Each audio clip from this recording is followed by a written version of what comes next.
शेतकऱ्यासाठीच अहो, लढा. या नोकरीवाल्या बाया राहत्या का या बाया यांना आहे का बसल्या बसल्या आईतं दूध जातं तरी ते काय म्हणते माहितीये का दुधात फार पाणी आहे आज. लाज वाटते का इथे घास कापाली तू सांगते मी दुधात पाणी किती राहतं किती नाही म्हणून मग कळन तुला. चिकल्या बियर पिती का बियर पिती का तू? हा राम राम शेतकरी भावांनो बहिणींनो, काय चाललंय? आम्ही तुमचे मित्र बंधू भगिनी सखा गावठी नाना आणि गावठी नानी आम्ही तुमच्या समोर घेऊन आलो एक परत शेतकरी समस्येचा एक व्हिडिओ. तर असे काल आपण जो व्हिडिओ टाकला की ही जी शेतकऱ्याच्या एवढ्या समस्या आहेत या समस्या आम्ही तुमच्या समोर मांडतो, पण तरीही शेतकऱ्याच्या समस्या काय मिटत नाही. म्हणून आम्ही वैतागलो होतो. वैतागून मी तर काल निर्णय घेतला होता की बाबा आत्महत्या करावा.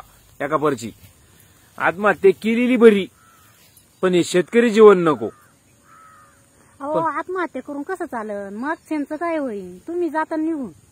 मग म्हणूनच मी विचार केला मागा मग जाऊ दे ना आपण दोघं जाऊ ना मग आत्महत्या करून मग काय करणार? मग पोरं कोणा पाहिजे? मग तुम्ही कसं काय म्हणता? मग आता सरकारला कळायला पाहिजे ना का शेतकऱ्याला काहीतरी मदत करावा, त्यांच्या मालाला भाव द्यावा, मग शेतकरी आत्महत्या नाही करणार. अरे हे शेतकऱ्याला जर हे सरकारला जर कळलं असतं ना तर शेतकऱ्यांनी आत्महत्याच केल्या नसते ना. शेतकरी आत्महत्या करतो तो त्याच्या मुलीच्या लग्नाकरता कर्ज घेतो, पोरांच्या शिक्षणाकरता कर्ज घेतो, आणि हे सरकार आणि हे जी नोकरीवाले लोक आहे का हे मादरचोत लोक हे बोबाटा काय करते का या शेतकऱ्यांना दारू प्यायला पैसे घेतले होते आणि पैसे कर्ज फेडायचं जीवर आलं म्हणून यांना आत्महत्या केली. अरे दादा हो, दारूसाठी पैसे घेऊन जो दारू पितो तो आत्महत्या करीन का? नाही करणार.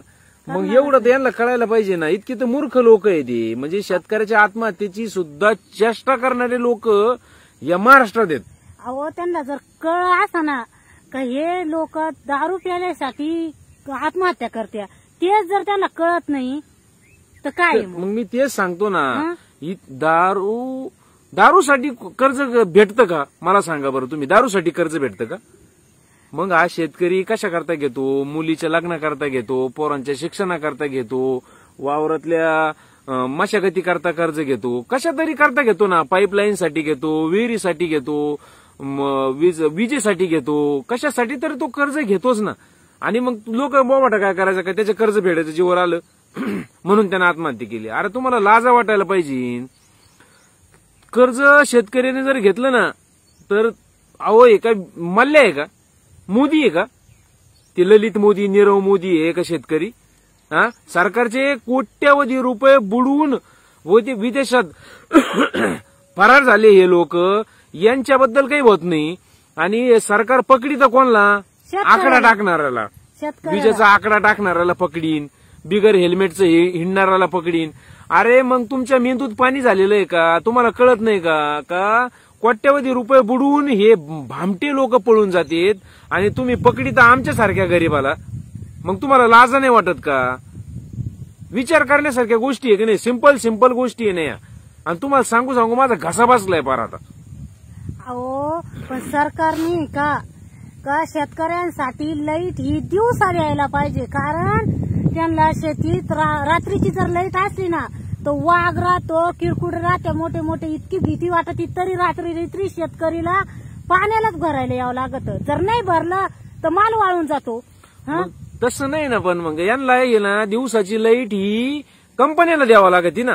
कंपन्यांना देता काय तुम्ही? कंपन्यांना द्या. अहो त्यांना कंपन्याकडून जास्त वसूल आहे ना. यांना बिअरच्या कंपन्याला द्यावं लागते. शेतीचं पाणी सुद्धा आहे का हे हरामखोर लोक कंपन्याला देतात. शेतकऱ्याला नाही पाणी भेटत. शेतकऱ्याच्या हक्काचं पाणी सुद्धा तिकडे देते ती. सरकारने लाईट आहे का ही शेतकऱ्याला दिवसात दिली पाहिजे. मस्त खरं हे तुला कळतं, मला कळतं, आपल्या शेतकरी बांधवाला कळतं, पण हे त्यांच्यापर्यंत पोहोचत नाही ना. त्यांच्या कानात आहे का सरकारच्या कानात पैसा रूपी कापसाचे बोळे घातलेले आहेत. पैसा रूपी बोळा आहे त्यांच्या कानात. त्यांना काहीच ऐकू येत नाही. त्यांना फक्त पैसा पैसा पैसा पैसा एवढंच ऐकू येतं. त्यांना बाकी काही ऐकू येत नाही. त्यांची ऐकायची इच्छा नाही ना. ऐकायची इच्छा जाऊ द्या त्यांचं झालं ते नाही ऐकत आपल्याला, पण मग निदान आपल्याला एवढी तरी सोय करावं का त्यांनी दिवसा लाईट द्यावा, नाही देणार ना ते. अहो शेतकऱ्याच्या मालाला भाव द्यावा, निदान थोडा फार का व्हायना, निदान त्यांच्याला निदान कष्टाचे जरी पैसे निघले पाहिजे का नाही. सरळ सरळ गोष्टी आहे. शेतकऱ्याला दिवसा लाईट द्या, पूर्ण दाबाना द्या. हा, आणि मी त्याच्यात अजून एक मुद्दा ऍड करतो की शेतकऱ्याच्या शेतीसाठी जे लाईट दिली जाते ना त्याचे पैसे घेऊ नाही नका, घेतले पाहिजे. फुकट द्या. शेतीसाठी जी आहे ना ती फुकट द्या ना तुम्ही. अहो ते तर निम्म असं जास्त डबल काढते आपल्याकडून बिल लई डबल. काय करणार आहे आता मग त्याला? आपण आडवं चालू शकत नाही ना, कारण आपल्या बरोबर आपले शेतकरी नाही ना. ते जर 1000 रुपये बिल असला ना तिथं 4000 रुपये काढते ती. हा असंच राहतं सगळीकडे. मग कसं काय सगळीकडे करायचं? हा या गोष्टी चालूच आहे सगळीकडे. हं? शेतकऱ्यासाठी कोणीच नाही, आणि शेतकऱ्यांनी जोपर्यंत एकी करीत नाही ना तोपर्यंत शेतकऱ्याचा फायदा नाही. कोणीतरी आवाज उठवा ना आमच्या बरोबर एक. हं? असं आहे ना ते. आवाज उठवायला पाहिजे ना त्यांनी. शेतकऱ्याचे एवढे हाल चालले शेतकऱ्याचे, त्यांना काही आता भेटत हा नाही. अवकाळी पाऊस चालू आहे, तुम्हाला सांगतो अशा गारा पडत्यात, अशा गारा पडत्यात, आणि असा कांदा आहे वरून गार. जर कांद्याच्या बोकंडी पडली तर कांदा राहीन का हो? राहणारच नाही कांदा. आत्ता मागाशी आम्हाला इतकं वादळण वारण झालं, पाऊस झाला, पण मग आता काय करणार त्याला? शेतकऱ्याच्या कांद्यात जर पाणी गेलं तर टिकणारच काय नाही करायचं? कांदा. तो कांदा टिकन का? जरी म्हणजे गारा त्यांना नाही झाल्या. 3-4 महिने त्याने जे कष्ट करेले त्या कांद्यासाठी, त्याचा काय फायदा झाला का काही? अहो तेच सांगतोय ना मग आपण. आता जाऊ द्या, कांद्याला 4-5 महिने लागत. अहो लावायला काय भाव, काढायला काय भाव, त्या मटेरियलला काय भाव आहे, पाणी भरायचं, त्याची मेहनत तर बाजूलाच, आणि वरून हे असा अवकाळी पाऊस येऊ राहिला, आणि जर साठवला कांदा तर राहीन का तो? कसा राहीन? हं? कसा राहीन? त्याचं शेण नाही व्हायचं का चांगल्या आळ्याने? आळाया पडत्या ना त्याच्यावाल्या. पण मग हे वरच लावावं लागेल ना शेवट त्याला मग. पण हे यांच्यापर्यंत पोहोचत नाही ना, यांना कळत नाही. शेतकऱ्याच्या व्यथा यांना कळत नाहीये. या सरकारला तर अजिबात कळत नाही, आणि व्यापारी तर शेतकऱ्याला लुटायलाच बसलेले आहेत. व्यापाऱ्यांचं अहो पोळी पिकती, त्यांना काय? पोळी पिकती, त्यांचा फायदाच आहे ना. त्यांचा त्यांना फायदाच जेवढा आहे. स्वस्तात माल भेटेल तेवढा त्यांचा फायदा आहे. हा, वरून ते काय म्हणते माहिती का, माल असाच आहे तुमचा, माल चांगला नाहीये, मालात लय गब्बळ आलं, गहू झालं, दुसरा कोणताही माल धरा तुम्ही, अहो लगेच ते गब्बळ झालं म्हणते. नाव ठेवूनच तुमचा माल घेणार, नाव ठेवूनच घेणार. अहो पण त्यांना त्या माग यायचे कष्ट, आपले कष्ट दिसतात का त्यांना? नाही दिसत ना. हं? त्यांना तुमच्या आपण कष्टाचं किती काय कष्ट घेणं? करतो, याला रात्री पाणी येऊन भरितो, याची सुंगणी करतो, याला मशनीला पैसे देतो वरून त्या ट्रॅक्टरवाल्याला, आपण स्वतःच राबवतो, हे दिसत का? वरून म्हणते नाही ना तुमच्या गावात लय कांदे आलेले आहे. आणि तुमच्या गावातले माती आलेली. माती अरे आलेली. मातीत पेरलेलं पीक येते, मग त्याच्यात काय येणार आहे? मातीच येणार आहे ना. आणि तुला परवडत नाही ते घेऊ नको ना बाबा, बरोबर आहे का नाही? पण नाही, याला कारणीभूत पण शेतकरीचे, शेतकरीचे ना. एकी नाही ना. एकी नाही शेतकऱ्यांना. आता मी जर दिला नाही ना तर दुसरा लगेच म्हणते मग 10 रुपये कमी घेऊन जाय घेऊन मग. हा असे करते ती. असं केल्यानंतर काय होतं, याच्यात व्यापाऱ्याची पुळी पिकती. हा, असं मग आहे ना ते. आपल्याला कोणी साथ देत नाही ना. हम्म. या शेतकरी भावांना सांगते, कळकळीची विनंती आहे का तुम्ही सुद्धा आवाज उठवा याच्याबद्दल. शेतकऱ्याबद्दल आवाज उठवल्याशिवाय शेतकऱ्याचं भलंच होणार नाही. नाही होणार. हं? नाही होणार. मी तर आलडू थकलो. आता आपली कॅपॅसिटी संपलेली. मी वाटलं शे का 2 दिवसानंतर शेतकऱ्यावरती व्हिडिओ बनवायचं सुद्धा सोडून देणार आहे आता, कारण सुधरतच नाही. तुम नाही सुधरेंगे. सुधरा ना, कुठंतरी सुधरा ना तुम्ही सुद्धा. काय एकालाच नका नाही करू तुम्ही. सगळ्यांचा फायदा याच्या, सगळ्यांचा, सगळ्या शेतकऱ्यांचा फायदा आहे.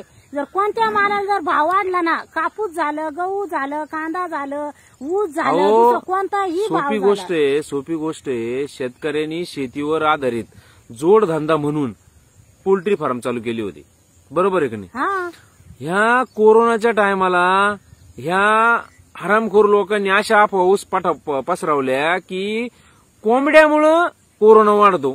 ते कोंबड्याच मारून टाकल्या लोकांनी अहो, सगळ्या. कवडी मोल भावात शेतकऱ्याच्या कोंबड्या गेल्या हो. हा? आणि ह्याच लोकांनी खाल्ल्या, ह्याच लोकांनी खाल्ल्या का नाही? त्याच्यापासून 20 रुपयाला. आणि तुम्ही एक गोष्ट ध्यानात घ्या, 50 रुपयाला जिवंत कोंबडी भेटती आणि 100 रुपयाला मेलेली भेटती. याचा अर्थ काय होतो कळतो का तुम्हाला? की जिवंत माणसाची किंमत कमी आहे, मेलेल्या माणसाची किंमत जादा आहे. म्हणून शेतकरी आत्महत्या करतो. आणि हे मादरचोद म्हणते का दारूचे पैसे फेडायकरता पैसे नव्हते यात जवळ, कर्ज अरे घेतलं. पण तुला कळतंय का या शेतकऱ्याकडे जर दारूच प्यायला पैसे नाहीये आणि तू कर्ज घेईन कायला आणखीन दारूचं? कशाला घेईन तू? घेईन कशाला? कळतच कळायला नाही पाहिजे ना ना, सरकारला कळायला पाहिजे, याला सगळ्यांना कळायला पाहिजे. ह्या लोकांच्या मेंदूत झालेलं आहे पाणी, यांच्या मेंदूत पाणी झालेलं आहे आणि यांच्या डोक्यात फक्त शेतकरी द्वेष हा. एवढाच एक भरावलेला आहे. आणि हे शेठजी भटजीचं सरकार आहे, हम्म.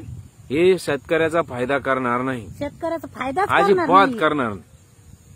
अहो जर असं म्हणले ना, एखादे असे लई दिवस मिळून जर कर्ज माफी जर झाली ना, ते कर्ज राहतं 10 रुपये, पण ते दुसरे भाव किती वाढीत माहिती का?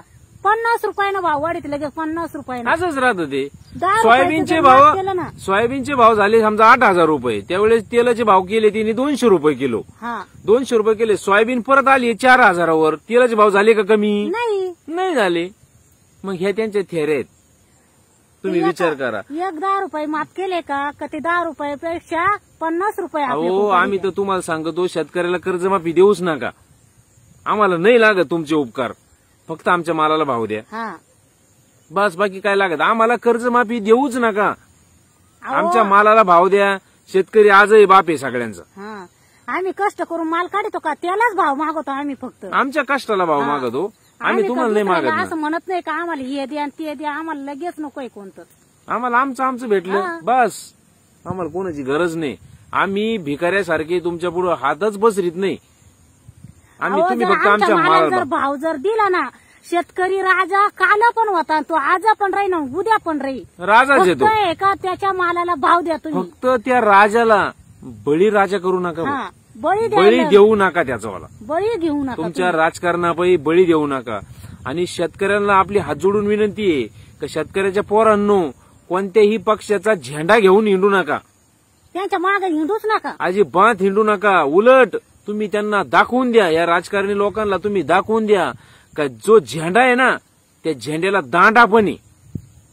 आणि मग तो दांडा आहे का, तुम्ही समजदार आहे. मग मला काय म्हणायचं याच्याकरता तुम्हाला सांगतो का कोणत्याही पक्षाचा झेंडा घेऊ नका, दांडा ठेवा पण झेंडा घेऊ नका. हे शेतकरी भावांना जर कळतच नाही, आपण एवढं तळतळून बोलतोय ते. शेतकऱ्याच्या पोरांनो सुधरा. सुधरा. पुढचा दिवस जर तुम्हाला चांगला पाहायचा असला ना, तर आजच एकी करा. नाही तर बाप हॉटेलच्या पुढच्या तोंडातून निघतो, पोरग मागच्या तोंडातून निघत, दूध घालायला गेलेल्या किटल्या थेट वाळल्यावर घरी येत्या.